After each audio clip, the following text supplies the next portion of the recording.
예배 가운데 주시는 하나님의 말씀은 마태복음 20장 20절부터 28절의 말씀입니다. 성경책으로 제가 가진 성경책으로 신약 성경 33쪽이 되겠습니다. 신약 성경 33쪽 마태복음 20장 20절에서부터 28절의 말씀 찾으셨으면 같이 합독하시도록 하겠습니다. 시작하겠습니다. 그때에 세베대의 아들의 어머니가 그 아들들을 데리고 예수께 와서 절하며 무엇을 구하니 예수께서 이르시되 무엇을 원하느냐 이르되 나의 이 두 아들을 주의 나라에서 하나는 주의 우편에 하나는 주의 좌편에 앉게 명하소서. 예수께서 대답하여 이르시되 너희는 너희가 구하는 것을 알지 못하는도다. 내가 마시려는 잔을 너희가 마실 수 있느냐? 그들이 말하되 할 수 있나이다. 이르시되 너희가 과연 내 잔을 마시려니와 내 좌우편에 앉는 것은 내가 주는 것이 아니라 내 아버지께서 누구를 위하여 예비하셨든지 그들이 얻을 것이니라.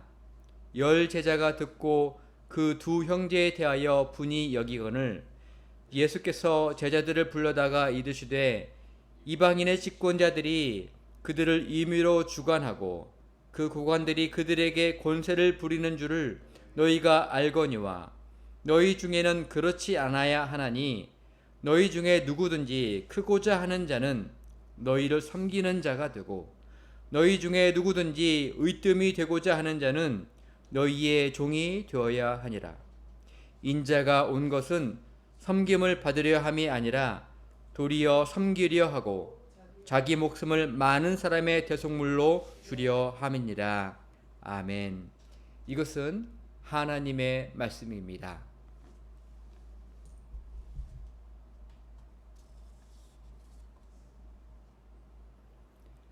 여러분 반갑습니다. 오늘 8월 14일 예배입니다. 말씀을 마태복음 20장 말씀을 통하여서 우리에게 주시는 자유 7번째 말씀을 선포하고자 합니다. 제가 미국에서 공부하고 있던 시절이 있었습니다. 처음에 미국에 갔을 때에는 사역을 할 수 없다라고 생각했었습니다. 왜냐하면 제가 합격을 하여서 대학원에 입학은 하였습니다만 제가 리스닝 실력도 좋지 않고 스피킹 실력도 좋지 않기 때문에 오직 잘하고 있는 것은 리딩만 제가 잘 했었습니다. 그래서 그렇게 스피킹도 안 되고 리스닝도 안 되는데 어떻게 수업을 따라갈까 생각하였기 때문에 학교 공부를 대학원 공부를 쫓아가면서 감히 주말에 사역을 할 수 있을 거라고는 전혀 생각한 적이 없습니다. 계획하지도 못했습니다. 어쨌든 하지만 하나님의 인도하신 가운데에 섭리 가운데에 제가 리치몬드 한인 장로교회에서 사역을 하게 되었습니다. 교육 목사로서 사역하면서 청장년부를 지도해 달라는 요청을 받았습니다. 제가 그 요청을 하셨던 담임 목사님께 목사님 저는 정말 시간이 너무너무 부족합니다. 저는 매주 설교를 하기가 참 어렵습니다. 라고 했더니 그 목사님께서 매주 설교할 필요 없습니다. 일주일에 한 번씩 만나주시고 한 달에 한 번 정도만 집회를 해주세요. 청장년부를 위해서. 목사님 시간 공부 방해되지 않을 만큼만 하시면 됩니다. 너무너무 신기하고 감사했었습니다. 그렇게 사역을 시작했습니다. 그 교회를 제가 4년 동안 다녔었는데 사역을 했었는데요. 그 가운데 많은 만남들을 가졌습니다. 제 기억에 남는 한 집사님 부부가 있었습니다. 그 집사님 부부는 이민 1세대였습니다. 이민 1세대라고 하는 것은 1.5세대나 2세대가 아니기 때문에 본인은 시민권자로 오신 게 아니란 뜻입니다. 영어도 불편하다는 뜻입니다. 이민 1세대로서 그분은 그래도 나름대로는 성공적으로 정착하였습니다. 그 직업이 있는데요. shoe repair라고 할 수 있겠습니다. 발음이 괜찮습니까? shoe repair. 한국말로 하면 뭘까요? 구두 수선공입니다. 미국에는 고가의 신발을 신는 사람들이 많습니다. 명품 신발들을 신는 사람들이 많습니다. 그래서 고가의 신발들은 그냥 닳아지면 내버리고 그런 것이 아니라 종종 그 수선해서 리페어해서 신곤 한다고 합니다. 그래서 이 슈 리페어 샵을 잘 하려면 먼저 첫 번째는 뭐가 중요하냐면 위치가 중요합니다. 그 샵을 하는 그 샵의 위치가 굉장히 중요합니다. 가난한 동네에 가서 슈 리페어 샵을 아무리 잘한다고 해도 아무로 찾아오지 않겠죠. 고가의 신발을 신고 있지 않는데 어떻게 오겠습니까? 그래서 동네가 부유층 동네에 가서 돈을 많이 내고서라도 거기에서 샵을 열어야 하고, 그러면 그 동네 사람들이 고가의 신발을 많이 신고 있기 때문에 그것을 리페어해서 신으려고 하고 있습니다. 두 번째는 또 중요한 것이, 샵 위치만큼 중요한 것이 수선하는 솜씨, 손기술이 굉장히 좋아야 합니다. 그래야 내가 이 고가의 신발을 뭐 보통 우리 돈으로 뭐 100만 원보다 훨씬 더 넘는 돈들이 많이 들어갑니다. 그 비싼 신발을 충분히 수선했을 때 많은 돈을 들여 수선하는데 그만큼 신을만 하지 않겠습니까? 손기술이 좋아야 합니다. 근데 문제는 이 집사님 부부께서 이 슈 리페어, 구두 수선하는 기술을 익혀서 이민 오신 게 전혀 아닙니다. 그렇기 때문에 처음에 이민자로서 미국에 왔을 때 그 정착하는 게 매우 힘들었습니다. 그래도 시간이 걸려서 다른 사람 밑에서 일하면서 이 기술을 배웠습니다. 슈 리페어 기술을.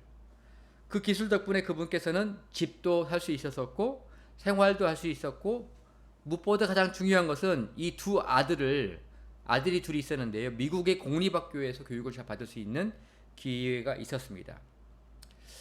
그런데 여러분 혹시 아실지 모르겠습니다. 아마 아시겠지요. 미국 대학의 학비는 정말 중산층이 감당하기가 참 어렵습니다. 만약에 그 자신의 자녀가 학업 성적이 굉장히 뛰어나다고 한다면 본인이 저소득층인 것이 큰 도움이 됩니다. 공부를 잘하고 그 자녀가 공부를 잘하지만 그 부모가 소득이 적다라고 한다면 아마도 전액장학금을 받을 확률이 굉장히 높습니다. 근데 그런 게 아니라면, 자녀가 공부를 잘하는 것이 아니고 또 부모도 중산층이라고 한다면 학비를 다 내야 하거든요. 근데 학비가 되게 보면 굉장히 한 명당 비싸기 때문에 그 두 명의 자녀를, 아들들을 대학을 보내려고 한다면 최소한 10만 불에서 10만 불도 아마 어렵습니다. 20만 불 정도를 벌어야 그 두 아들을 대학에 보낼 수 있습니다. 20만 불이면 우리나라 현재 환율로만 해도 아마 2억 6천만 원 정도 될 것 같습니다. 굉장히 많은 돈을 벌어야 두 아들을 대학을 보낼 수 있습니다. 이 집사님께서 슈 리페어 샵에서 버는 소득으로 고등학교까지는 어렵지 않게 교육을 시킬 수 있었습니다. 그런데 대학 학비는 어렵죠. 중산층 정도만큼은 안 됐지만 약간 저소득층과 중산층 사이에 있었지만 자녀가 공부를 굉장히 잘한 게 아니었기 때문에 대학 학비를 그냥 장학금으로, 스칼러십으로 다닐 수가 없었기 때문에 불가능했습니다. 그런데 미국에 살다 보면 여러 가지 기가 막힌 길들이 수가 있습니다. 그중 하나가 뭐였냐면 바로 ROTC였습니다. ROTC로 지원하면, 그래서 받아들여지게 되면 대학 학비와 룸앤보드, 그러니까 기숙사비, 카페테리아 식사비, 심지어는 매달 어느 정도의 용돈을 받게 됩니다. 이게 제가 지금 저희 집 얘기하고 있는 게 아니에요. 이 집사님 부부의 두 아들을 얘기하고 있습니다. 이 집사님 부부도 결국 그 두 아들을 ROTC로 대학을 보냈고요. 그 두 아들이 대학을 졸업한 후에 장교로 임관하였습니다. 그 장교로 미국에 입대한다는 것이 사실은 이민 생활을 하시는 분들한테는 좀 작은 일이 아닙니다. 큰 일입니다. 대단히 자랑스러워 하십니다. 생각 한번 해보십시오. 예를 들어서 제가 아는 또 다른 집사님이 계시는데, 그분은 어디에서 일하시냐면 론드리, 세탁소에서 일하십니다. 이 여자 집사님에게는 자녀가 둘입니다. 아들이 있고 딸이 있습니다. 오빠와 여동생입니다. 이 여 집사님께서는 다른 지역에서 결혼하셨습니다. 제 기억에는 시카고로 기억하는데요, 아마 틀릴 수도 있습니다.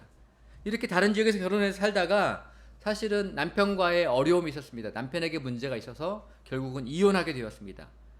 이혼 후에는, 미국에서는 이혼하면 남편으로부터 양육비를 많이 받습니다. 자녀가 둘이나 되니까 양육비를 꽤 많이 받을 수 있습니다. 그런데 한 푼도 못 받으시는 거예요. 돈이 없다고. 그래서 직접 이 여자 엄마가 다 두 아들과 딸을 다 키웠습니다. 얼마나 정말 애를 쓰셨는지 모릅니다. 그런데 이 가정에 열심히 살아서 먹고 사는 건 해결했는데 이 공부에 큰 뜻이 없었어요. 취미가 없었습니다, 아들이. 그래서 큰 아들이 공부에 취미가 없어서 고등학교를 졸업하자마자 결정한 것이 있었는데요, 그게 뭐냐면 군대에 들어가는 것이었습니다. 사병으로, 장교가 아니라 사병으로 군대를 들어가는 것입니다. 근데 여러분, 사실 미국에서는요, 고등학교 졸업한 후에 사병으로 입대하는 2세 자녀들이 참 많습니다. 그 중에 한 분이 제가 잘 아는 앤드류 전사님이라는 분도 계시는데요. 그분도 마찬가지였습니다. 그 앤드류 전사님께서도 저희 세 아들, 지원이, 강준이, 유진이가 정말 정말 좋아하고 따르고 존경하고, 심지어는 나도 만약에 사역자가 된다면 나는 앤드류 전사님이 모델이에요. 그렇게 사역하고 싶어요. 그분이 청소년부도 맡고 있고 EM도 맡고 있었는데, 사실은 이분이 그 한경직 목사님이라고 하는 한국의 정말 정말 유명하신 목사님, 훌륭하신 목사님의 외증손자였습니다. 그러니까 그 이제 한경직 목사님의 이 딸 쪽으로 이제 이민 오신 거죠. LA 지역에서 태어났는데요.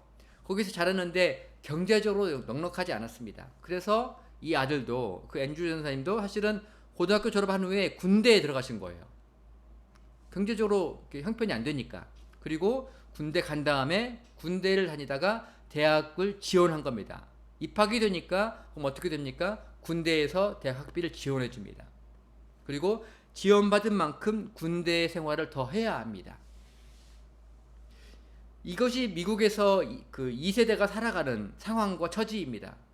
이게 일반적인 거다 보니까 그 자녀들이, 그 아들들이 ROTC로 졸업하고 장교로 임관한다, 작은 일이 아닙니다. 그러한 아들들을 바라보는 다른 사람의 눈길이 어떠하겠습니까? 정말 다 이제 내 아들은 아니어도 참 대견스럽게 바라봅니다. 그게 이제 내가 부모가 되면 참 많이 자랑스러워 하십니다. 그 집사님 부부도 마찬가지였습니다. 언젠가 그 두 아들이 장교로 지내다가 이제 휴가를 받아서 부모님께 방문하고 교회로 찾아왔습니다. 저에게도 소개시켜 주시고 인사를 할 수 있도록 도와주셨습니다. 그런 집사님, 얼마나 참 그 1세대로서 힘들었지만 성공적인 1세대의 삶을 살고 계셨습니다.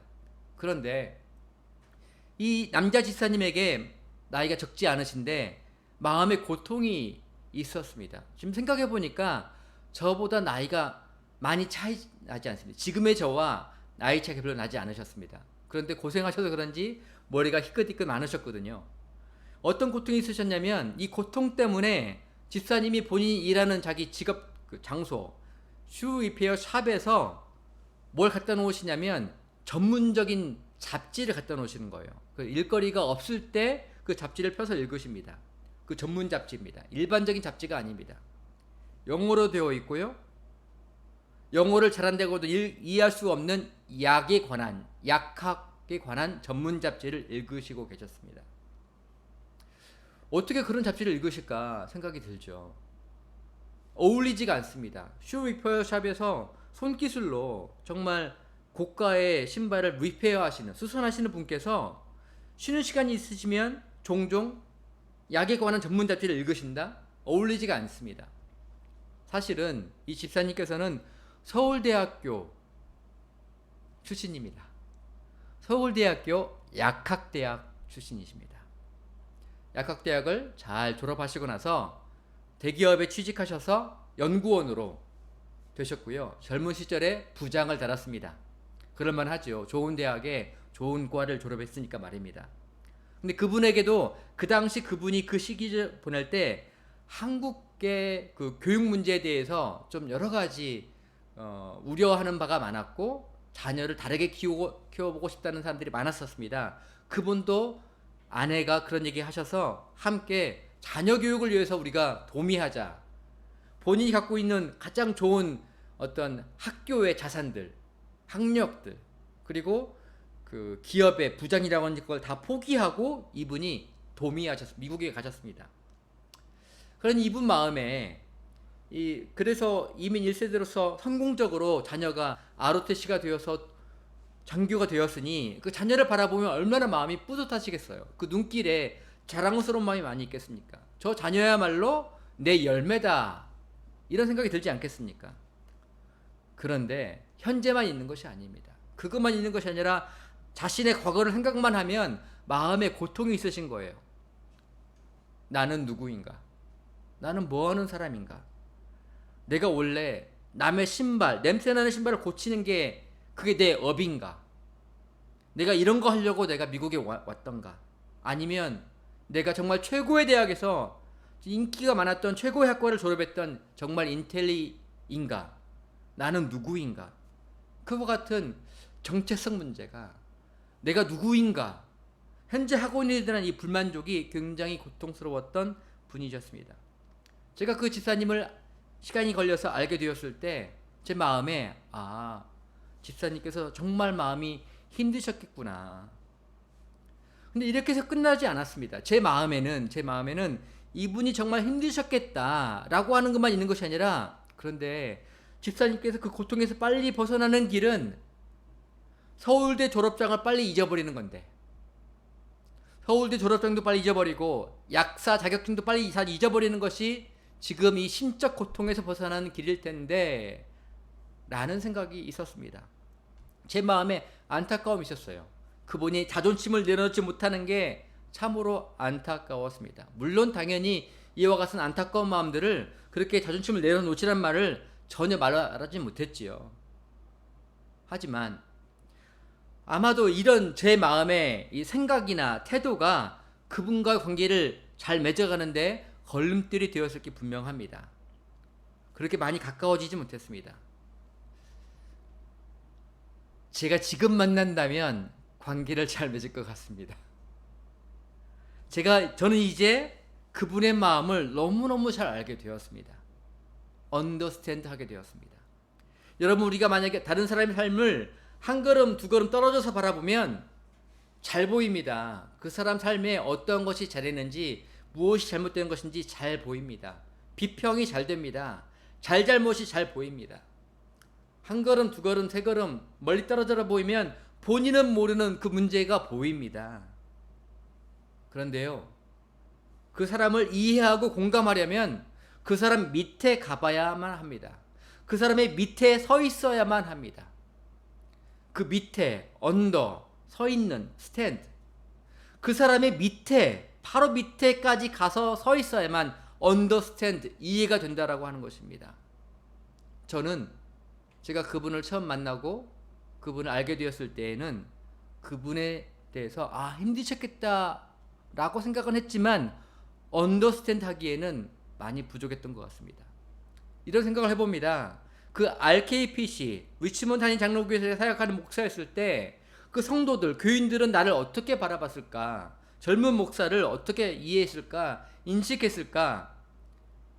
돌이켜보니 저를 인텔리로 바라봤을 것 같습니다. 홍승우 목사님, 홍 목사 공부 잘하는 사람 같아. 똑똑한 것 같아. 설교도 잘하고 인상도 참 좋잖아? 좋은 학교 졸업하고 풀 스칼라십으로 유학을 왔으니 대단한 것 같아. 아내도 고려대를 졸업했대. 부부가 완전히 둘 다 인텔리야. 선남 선녀야. 그런데 칭찬인 것 같지만 뭔가 거리감이 있는 겁니다. 저런 젊은 목사님이 과연 내 고통을 이해할 수 있을까? 나도 서울대 졸업했는데 서울대 졸업하고 잘 다니던 대기업의 연구원 자리를 포기하고 내 미국에 와서 결국은 이 슈 리페어를 하고 있는, 구두 수선을 하고 있는 내 심정을, 내 고통을 저 젊은 목사가 이해할 수 있을까? 이혼하고 나서 두 자녀를 홀로 키우는, 본인의 본가나 시댁이 도와주는 사람 한 명도 없이 정말 전쟁을 치르듯 세탁소에서 세탁일 하면서 자녀를 키우는 내 삶의 이 무게와 고통을 이 젊은 목사님이, 그분의 아내가 과연 이해할 수 있을까? 받아들일 수 있을까? 아마도 그분들 눈에는 참 목사님 참 훌륭하시다, 그렇게 하고, 하지만 내 삶의 이야기를 꺼내놓기에는 어려워, 그분들은 이해하지 못할 거야 라고 했을 것 같습니다. 근데 만약 제가 지금 만난다라고 한다면, 목사님 얼마나 힘드세요. 저도 그래요. 저도 정말 너무 삶이 무겁고 후회가 되고 너무 외롭고 너무 아파요. 제 마음이 아파요. 목사님, 저한테 다가와서 함께 울 것 같아요. 지금이라면 그럴 것 같은데 지금 20년 전 저의 모습은 그분들한테는 참 성실하시고 뛰어난 인텔이다 라고 하고 끝날 것 같습니다. 이제서야 제가 깨닫습니다. 한 사람이 자신이 그동안 추구해왔던 그 삶, 그 목표, 인내와 성실, 자기다움을 내려놓는다는 것이 사람에게는 불가능하다는 것을 깨닫습니다. 자존심 내려놓으라고요? 그런 말 쉽게 하면 안 된다는 것들을 제가 깨닫습니다. 그 고통에서 벗어나는 것이 불가능하다는 것을 저는 깨닫게 됩니다. 저에게 룸메이트가 있습니다. 제가 월화수목금 동안에는 제가 용인에 있는 집에 살지 않고 제가 숙소 생활을 합니다. 저에게 그 룸메이트가 있는데요. 그분이 지난주 주일날 저녁에 저한테 갑자기 전화를 하셨어요. 제가 사실 그분 전화 받기 전에 안부 전화를 제가 먼저 걸었거든요. 형님, 제가 이제 같은 룸메이트니까 저보다 나이가 많으니까 형님으로 부릅니다. 이게 작업 현장에서는 거의 다 형님 동생으로 서로 소개하고 지내더라고요. 저도 그래서 그분한테 형님이라고 말하면서 오늘 일요일인데 어떻게 지내시냐, 내일 뵐 것 같다, 간단하게 안부를 걸었습니다. 얼마 지나지 않아 갑자기 전화가 왔습니다. 그분한테 이렇게 말하는 겁니다. 말투를 다 똑같이 흉내낼 수는 없습니다. 근데 내용은 이렇습니다. 승우야, 형한테 30만 원만 보내봐. 형이 조금 있다가 돌려줄게. 제가 말했습니다. 제가 보낼 수가 없습니다. 제가 그럴 형편이 안 됩니다. 제가 형님하고 돈거래 할 수 없습니다. 라고 제가 거절했습니다. 그리고 나서 제 마음이 많이 무거웠습니다. 거절해서 마음이 무거운 것이 아니라 나를 너무 쉽게 보신 거 아닌가. 아니, 저랑 그렇게 금전거래 할 만한 그런 관계가 아니실 텐데 어떻게 나한테 그렇게 쉽게 30만 원을 빌려달라고 얘기하시지? 이런 생각도 들고 또 다른 생각들도 많이 듭니다. 마음이 많이 불편해지고 신경이 많이 쓰였습니다. 다시 전화 걸어서 형님 나한테 왜 그랬냐라고 따질까 생각도 들기도 하다가 이분에게는 이분 나름의 고통이 있겠구나 이런 생각을 하게 되었습니다. 그리고 다음날 제가 다시 출근하면서 함께 같이 출근했습니다. 마치고 나서 저녁 식사를 하는데 저녁 식사를 다 끝난 다음에 그분이 룸메이트였던 그분이 저한테 이야기합니다. 승우야, 내가 어제 너한테 전화 건 것이 참 후회가 된다. 전화를 하지 말았어야 했는데 내가 도박판에만 들어가면 내가 미친놈이 돼. 내가 앞뒤를 모르겠어. 너한테 할 게 아닌데 내가 정말 후회가 된다. 미안하다. 그러면서 하는 말이 이렇게 본인의 한탄을 얘기하시는 거예요. 이 천하의 조석구, 이름 석자를 말하면 안 되는 또 나왔네요. 진짜 신사가 말이 아니다.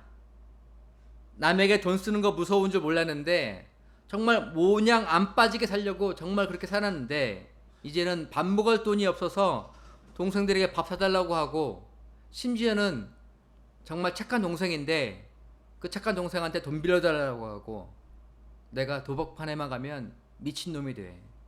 앞뒤를 모르는 사람이 돼. 나 어떻게 해야 할지 모르겠다. 나는 이곳에서 벗어나고 싶은데 여기를 벗어나면 갈 곳이 없어. 이렇게 얘기하시더라고요. 그분이 자기 딸이 있는 자기 누님 집으로 집은 있지만 갈 곳은 있지만 차마 가지 못하고 있었거든요. 무언가 집이라도 마련한 다음에 딸을 불러서 같이 살고 싶은데 그럴 수 없는 데에서 토요일 날이 되어서 가게 되면 갈 곳이 자기를 받아주는 곳이 어디겠습니까? 거기가 바로 경마장이고 거기가 바로 도박장인 거예요. 그런 곳 이외에는 그분을 환대해 주는 곳이 없습니다. 그러면 경마장, 온라인 경마장이나 도박장은 과연 그분을 환대하는 것일까요? 그렇지 않죠.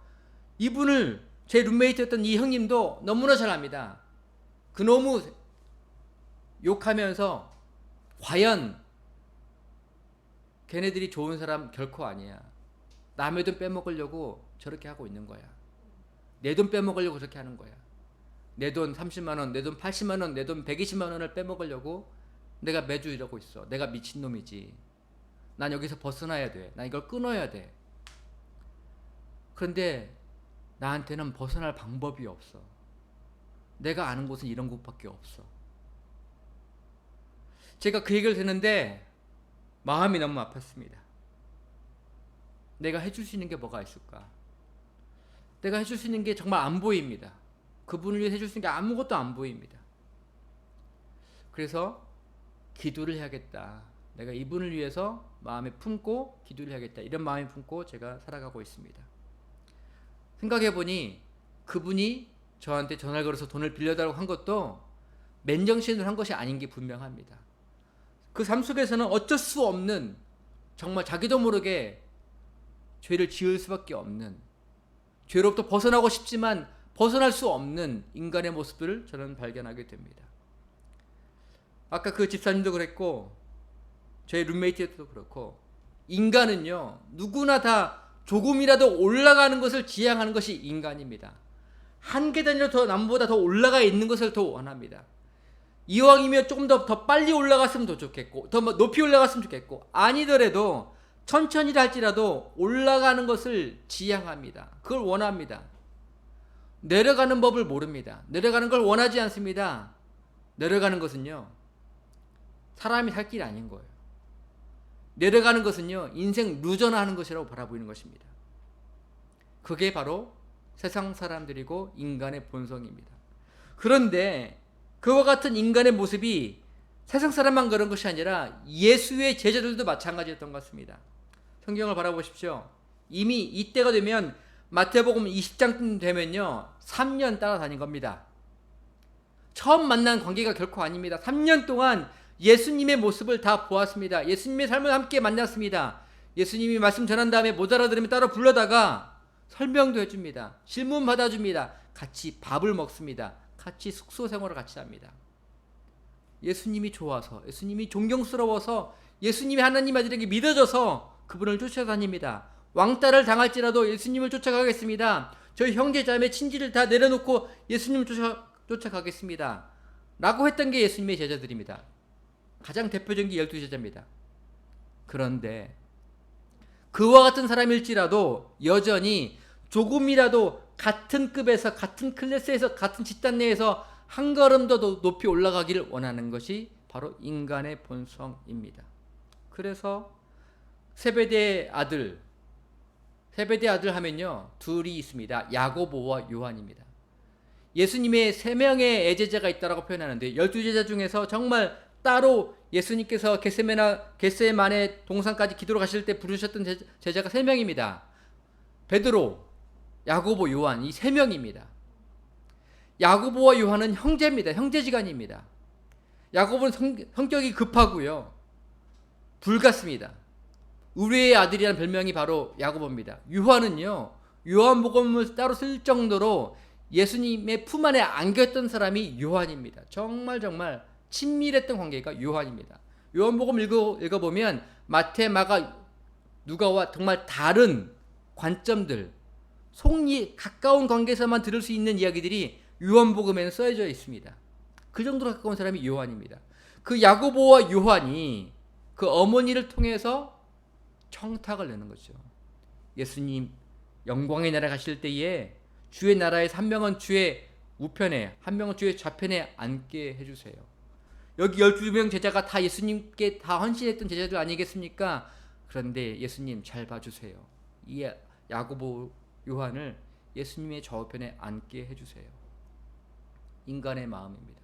그러면 그 야고보 요한만 그랬겠습니까? 성경 말씀 바라보니까 그 얘기를 나중에 들었던 10명의 제자, 베드로를 포함한 10명의 제자가 다 화가 났다라고, 분을 내었다라고 성경은 기록하고 있습니다.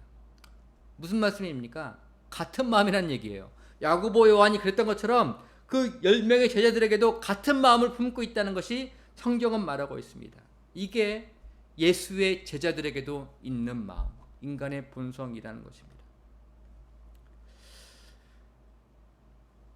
사람들은요 남들 위에 올라가고 싶은 마음이 있습니다. 제가 정말 곰곰이 생각해 봤는데 왜 높이 더 올라가려고 할까? 왜 인간은 남들보다 더 높이 올라가려고 더 할까? 올라가서 뭐 하려고 할까?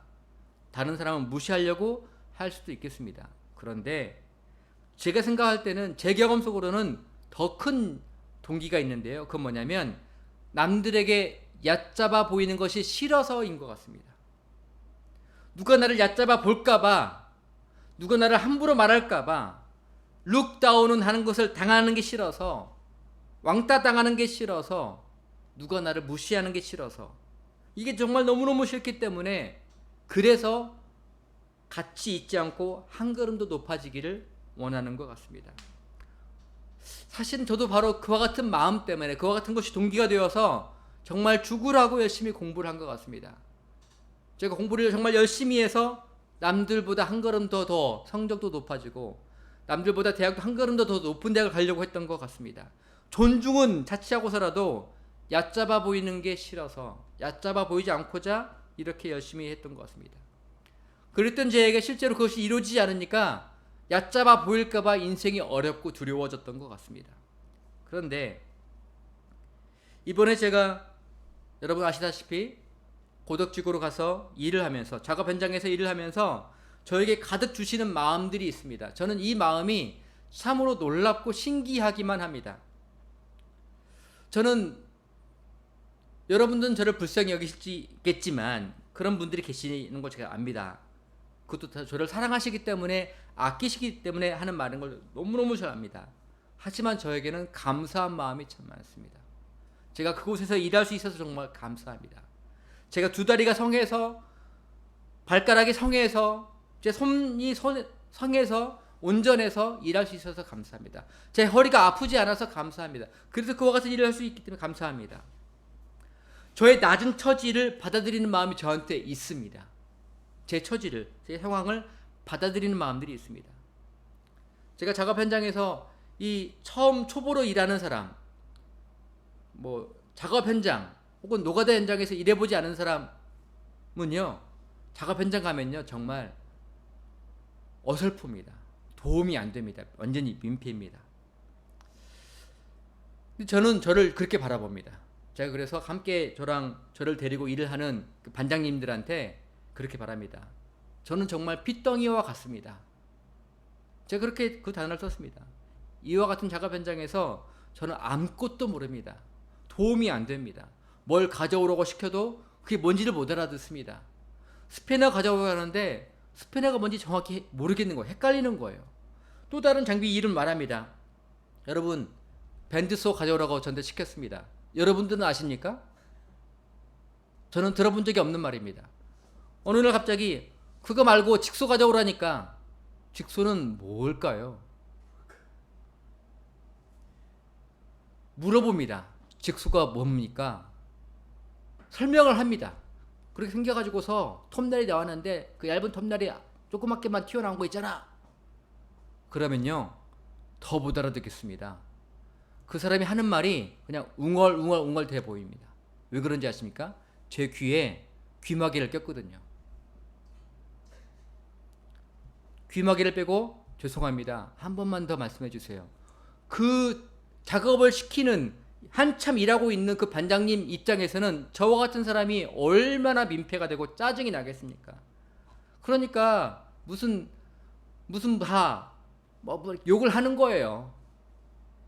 전 그래서 욕 먹을 만한 하다고 저는 스스로를 생각합니다. 욕을 하는 것은 그 사람의 인격이지만 제 모습은 그 사람을 화나게 할 정도로, 짜증나게 할 정도로 제가 민폐다라고 생각을 합니다. 여러분, 그와 같은 현장은요 그냥 일반적인 노가다 현장이 힘을 쓰는 것이 아니라 공구를 잘 알고 공구를 다룰 줄 알아야 하고 도면대로 그것을 쓸 수 있어야 합니다. 근데 저는 그와 같은 사람이 못하기 때문에 정말 민폐고 핏덩이와 똑같습니다. 근데 제 마음에 그것이 다 인정이 되는 거예요. 나는 핏덩이와 같다. 나는 정말 민폐와 같다. 내 마음에는 조금이라도 그 사람한테 내가 이미 월급을 받고 있으니, 항공수에 13만원, 두공수하면 26만원씩이나 하루에 받고 있는데 아무 도움도 못 되고 있는데 어떻게 하냐. 조금이라도 도움이 되어야겠다. 그래서 제가 누가 저한테 뭐라고 짜증을 내거나 하면 제가 이렇게 대답합니다. 반장님, 맞습니다. 반장님 말이 맞습니다. 제가 정말 뭘 모릅니다. 제가 시장 가겠습니다. 제가 뭘 해야 하는지 저한테 지적해 주세요. 저한테 말해 주세요. 제가 배워서라도 꼭 열심히 하겠습니다. 다음에는 도움이 되도록 하겠습니다. 그렇게 제가 그분한테 말합니다. 그분이 땀 흘리면서 할 때 저는 그분이 잠깐 쉬는 동안 전 청소를 열심히 하고 있습니다. 그러면서 제가 그분한테 반장님 조금이라도 쉬세요. 저기 선풍기 앞에 가서서 쉬세요. 그렇게 제가 막 얘기하면 그 반장님께서 아유 홍 반장님 가서 홍 반장님도 선풍기 가서 쉬세요. 휴게실에서 10분이라도 20분이라도 쉬고 오세요. 라고 저한테 얘기를 해줍니다. 그럼 저는 이렇게 대답합니다. 반장님 저는 일을 한 게 없습니다. 일은 반장님 혼자 다 하셨잖아요. 아니 막말로 저 같은 사람 100명 갖다 놓는다고 해서 여기에 타공이 이루어지겠습니까? 여기에 판넬이 세워지겠습니까? 여기에 벽체가 세워지겠습니까? 저 같은 사람은 100명이 있어도 안짝에도 쓸짝이 없습니다. 그런데 반장님 쉬시고요. 조금만 기다려주세요. 제가 곧 도움이 되는 사람이 되도록 제가 최선을 다하겠습니다. 그렇게 대답을 제가 합니다. 제 마음에 이렇게 말하면 좋아하겠지 이런 생각이 드는 것이 아니라 진짜 그런 마음이 듭니다. 그랬더니 함께 작업했던 그 선임 반장님이 저한테 이렇게 말합니다. 아유 홍 반장님 아니에요. 우리 다 같이 한 거지요. 옆에서 반장님이 잘 도와주셨으니까 이만큼 한 거지요. 홍 반장님 빨리 가서 쉬세요. 나 여기 자리 지킬 테니까 홍 반장님 10분이라도 쉬고 오세요. 번갈아 가면서 쉬어야 합니다. 여기 작업 현장은 비울 수가 없어요. 홍 반장님 쉬고 오면 내가 그때 가겠습니다. 라고 제가 대답을 합니다. 알겠습니다. 제가 쉬고 오겠습니다. 제 마음에 내가 섬기는 것이 나한테 큰 선택할 수 있는 내 자유가 나한테 있는 거구나. 사람이 나한테 짜증을 내고 화를 내고 나한테 타박을 하고 나한테 지적질을 할 수 있지만 그걸 들은 다음에 내 안에서 그것을 인정하고 하는 것도 내가 선택할 수 있는 것이고 내가 이 일을 하는 것을 통해서 도움이 되려고 하는 것도 내가 할 수 있는 선택인 거구나. 제 마음에 그런 마음이 가득해졌습니다. 제가 20년 전이었으면 도저히 먹지 못할 마음입니다. 저는 그런 사람이 결코 아닙니다. 30년 전이었으면 이런 일을 안 하려고 제가 열심히 공부한다고 대답했을 것입니다. 공부 열심히 했습니다. 아무리 봐도 저도 이해가 가지 않습니다. 지금 제가 갖고 있는 영어 실력이면 이와 같은 일을 하지 않아도 저는 얼마든지 더 잘 먹고 살아야 한다고 생각합니다. 근데 제가 다시 한번 생각해 봤습니다. 그런데 야 홍승우 너는 잘 먹고 잘 살려고 목사를 한 게 아니잖아. 그걸 다 내려놓고 하나님을 위해서 네 삶을 드리겠다라고 표현하고 네가 선택한 거 아니야? 제 마음에 그것이 다시 한번 떠올라집니다. 저는 그 마음이 들어올 때 이게 내 생각이 아닌 것들이 깨달아집니다. 성령께서 나에게 말씀하고 계시는 거구나 라고 하는 것들이 마음에 깨달아집니다. 주님 제 마음의 주인 되어 주셔서 감사합니다. 저는 여전히 제 자신이 갖고 있는 것들을 포기할 수 없는 사람이고 자존심을 내려놓을 수 없는 사람입니다만 제게 예수님의 마음을 주셔서 감사합니다. 제가 섬기는 마음 갖게 해주세요. 제가 억지로가 아니라 어쩔 수 없이가 아니라 제가 기꺼운 마음으로 자원하는 마음으로 섬길 수 있는 마음, 도움이 되고자 그 사람을 살펴보고자 제가 그런 마음 갖게 저를 도와주세요 라고 제가 기도하게 되었습니다.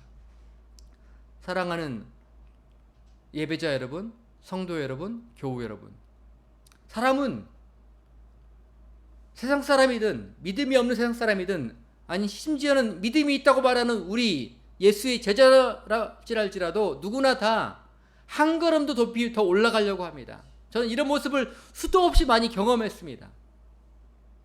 그런데 그와 같은 마음에는요 하나님의 나라가 있을 수가 없는 것들을 저는 깨닫습니다. 하나님의 나라, 그 평화와 예수님의 마음은 낮아지는 데에 있는 것들을 깨닫습니다. 여러분 인정합시다. 우리 마음에 그런 마음이 없는 것들을 인정합시다. 오직 예수님의 마음이 우리 마음에 임할 때 비로소 우리는 섬길 마음을 갖게 됩니다. 예수님의 마음이 우리 마음에 가득 임해지면 다른 생각들이 나타나게 됩니다. 저는 지난 일주일간에도 제 입에서 나갔던 다른 반장님들한테 선임들한테 팀장님한테 감사하고 죄송하다고 말했던 그 마음을 표현했던 그 마음 가운데 제 말이 아닌 것들을 깨닫습니다. 성령께서 저를 도와주시고 강권하셔서 저도 모르게 그런 말이 툭툭 튀어나갑니다. 한 가지 감사한 일은요. 그렇게 일주일, 한 달, 5주가 지났습니다. 그랬더니 지금은 그 반장님들이나 그 팀장님들이 홍승우 반장은 같이 일해볼 만해. 그 사람 일 잘해. 라는 말을 제가 들었습니다. 지난주 금요일 날. 제가 들으면서 깜짝 놀랐어요. 저는 일을 진짜 못하는데요. 저는 석구보다나 잘 칠 줄 모르고 재단은 더욱더 못하고 잘 나르지도 못하고 위에 올라가서 철구를 세우지도 못하는데 제가 무슨 일을 잘합니까? 아니 그런 일 말고요. 반장님 그런 일 말고 다른 일을 잘하세요. 일하려는 마음이 있고 도우려는 마음이 있어요. 반장님이랑 일하면 괜찮아요. 제가 그 얘기 듣고서 감사했습니다. 주님 저에게 좋은 마음 주셔서 감사합니다. 생각이 들었습니다. 사랑하는 예배자 여러분, 여러분에게도 저와 같은 일을 하지 않기를 바랍니다만 여러분들에게도 예수님의 마음, 자신의 목숨을 들여 다른 사람의 대속물로 주려는 그 섬기려는 그 마음, 낮아지는 그 마음이 있기를 축복합니다. 함께 같이 기도하시겠습니다.